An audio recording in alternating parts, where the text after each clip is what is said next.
ওং নমস্তে ভগবতে প্রণবায়।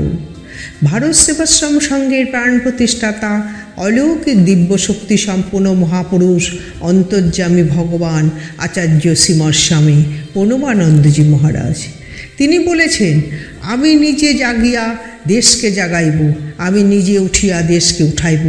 আমি বিপুল বিক্রম প্রবল পরাক্রম সহকারে বৈরাগ্য রূপ অস্ত্র গ্রহণ করিয়া দেশকে মহাধ্বংসের করাল কবল হইতে রক্ষা করবার জন্য মহাসংগ্রাম ক্ষেত্রে স্বীয় অস্তিত্ব বিশেষত্বের পরিচয় দিব। 1917 খ্রিস্টাব্দে মাঘী পূর্ণিমার পূর্ণ শুভক্ষণে জগৎ কল্যাণ কল্পে মহাসিদ্ধপীঠে সমাহিত ব্রহ্মচারী মহারাজের মহা ব্যক্তিত্বের মাধ্যমে মহাসংঘ প্রতিষ্ঠা যে ভাগবত সংকল্প বীজরূপে আত্মপ্রকাশ করেছিল, 1924 খ্রিস্টাব্দের মাঘী পূর্ণিমায় সেই বীজের অঙ্কুরোদ্গম একদল সর্বত্যাগী তরুণ তপস্বীর স্ফুটন উন্মুখ জীবন কুসুমের আত্মনিবেদন ও আত্মবলিদানে। সেই ত্যাগব্রতে দীক্ষিত তরুণ তাপসগণের জীবন সাধনার দুইটি ধারা বয়ে চলল পাশাপাশি। একটি আত্মজীবন শোধন ও আত্মজীবন গঠন, অপরটি জীবজগতের সেবাব্রত। সন্তানগণের প্রাণে মনে বিবেক বিচার, কিসের সংসার, কিসের গৃহদ্বার আত্মীয় পরিজন, কিসের জীবন? মৃত্যু তো যে কোনো মুহূর্তে আমাকে গ্রাস করিতে পারে। তখন এই দেহ চিত আশয্যায় দগ্ধ হয়ে এক মুঠো ছাই হয়ে দাঁড়াবে। তবে এই দুঃখ কষ্ট রোগ শোক জ্বালামালার জীবনে কি লাভ? জীবনের চরম ও পরম উদ্দেশ্য কি? সেই উদ্দেশ্যের পথে না চলে এমনভাবে দিশাহারা হয়ে জন্ম মৃত্যু চক্রপথে ঘুরে মরব কেন?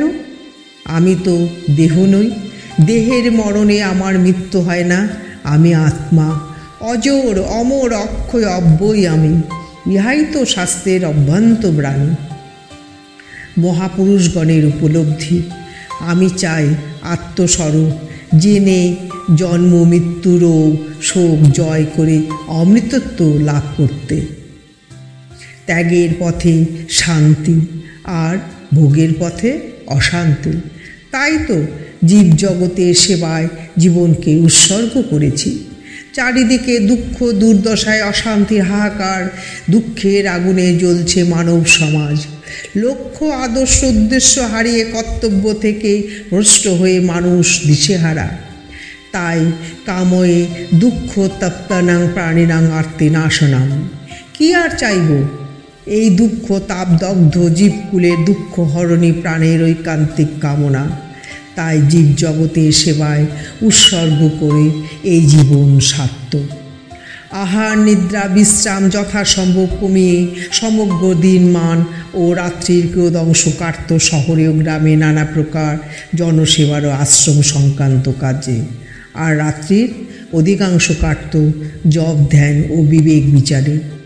এর মধ্যেই চলত যথাসময়ে ত্রিসন্ধ্যা উপাসনা ও শাস্ত্র গ্রন্থাদির পাঠ ও আলোচনা। এমনিভাবে শুরু হলো তরুণ সন্তানগণের আত্মনমোক্ষাত্মং এবং জগদ্ধেহিতায় নিজের মুক্তি ও জীবজগতের সেবার সাধনা ও তপস্যা। ত্যাগের মন্ত্রে দীক্ষিত যারা মানুষ তারা তো নয়, মানুষের বেশে দিয়ে যায় তারা দেবতার পরিচয়। হাজার জনের নয়নের জল মন যে তাদের করে টলমল, হাজার জনের বেদনার বোঝা অন্তরে তারা বয়।